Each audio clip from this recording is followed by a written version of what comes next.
ન્યુયોર્કની ગલીઓમાં ગુંજતી siren અને રાતના અંધકારે લેવાતી ધરપકડો કોઈ મોટા વિનાશની નિશાની છે કે પછી લોકશાહીના રક્ષકો અને સત્તાના જાર વચ્ચેનું આ યુદ્ધ સામાન્ય જનતાને કચડી નાખશે? જ્યારે 1 કલાકની બંધ બારણે થતી મિટિંગમાં હજારો ઇમિગ્રન્ટ્સના નસીબ લખાતા હોય અને ન્યાયની ભીખ માંગતા વિદ્યાર્થીઓની યાદી ટેબલ પર પડી હોય, ત્યારે સમજવું કે સંઘર્ષ હવે સીમાઓ વટાવી ચૂક્યો છે. બફેલોની ઠંડીમાં એક લાચાર શખ્સનું મોત અને કોલંબિયાની યુનિવર્સિટીના તેજસ્વી ચહેરાઓ પાછળ છુપાયેલું દર્દ. શું ન્યુયોર્ક પોતાના લોકોને બચાવી શકશે કે પછી ટ્રમ્પના આદેશો સામે ઘૂંટણ ટેકવી દેશે? આજે અમે વાત કરીશું એ હાઈ પ્રોફાઇલ મુલાકાતની જેણે અમેરિકાના રાજકારણમાં ભૂકંપ લાવી દીધો. આજે 8 માર્ચ 2026ના રોજ ન્યુયોર્કથી અત્યંત ગંભીર સમાચાર મળી રહ્યા છે, જેમાં 6 માર્ચના રોજ આલ્બનીમાં ન્યુયોર્કના ગવર્નર કેથી હોચુલ અને ટ્રમ્પ એડમિનિસ્ટ્રેશનની મેસ ડિપોર્ટેશન પોલિસીના આર્કિટેક્ટ ગણાતા બોર્ડર જાર્જ ટોમ હોમન વચ્ચે 1 કલાક સુધી અત્યંત તણાવપૂર્ણ મિટિંગ ચાલી. આ મિટિંગમાં મુખ્યત્વે આઈસ એટલે કે ઇમિગ્રેશન એન્ડ કસ્ટમ એન્ફોર્સમેન્ટની આક્રમક કામગીરી અને રાજ્યમાં બની રહેલા નવા ડિટેન્શન સેન્ટર્સ પર ચર્ચા કરવામાં આવી. ગવર્નર હોચુલે હોમુનને સીધી અપીલ કરી કે મિલિટરાઇઝ રેડ્સ એટલે કે સૈન્ય જેવા હુમલાઓ કોમ્યુનિટીમાં ડર ફેલાવવાનું બંધ કરો અને ન્યુયોર્કને સુરક્ષિત રહેવા દો.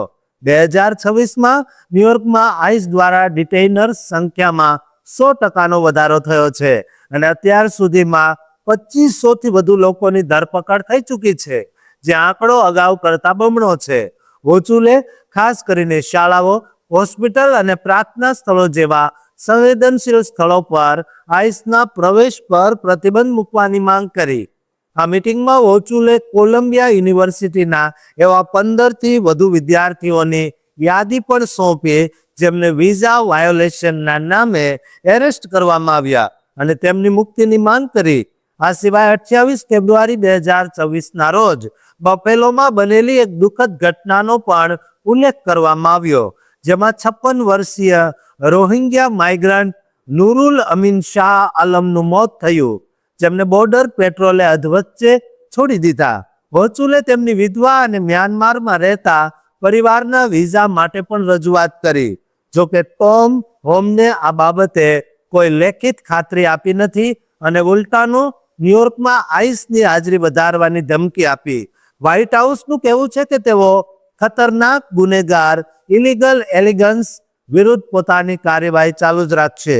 આ મિટિંગ પછી ન્યુયોર્કની ધારાસભામાં આઈસ પર પ્રતિબંધ મૂકતા નવા બિલો લાવવાની તૈયારીઓ તેજ થઈ છે અને સોશિયલ મીડિયા પર પણ આ કાર્યવાહીનો ભારે વિરોધ જોવા મળી રહ્યો છે. મિનિયાપોલિસની ઘટના પછી અમેરિકામાં આ પોલિસી પ્રત્યે પબ્લિક સપોર્ટ 15% જેટલો ઘટ્યો છે. છતાં પણ ટ્રમ્પ એડમિનિસ્ટ્રેશન પોતાની આક્રમક નીતિ પર અટલ છે.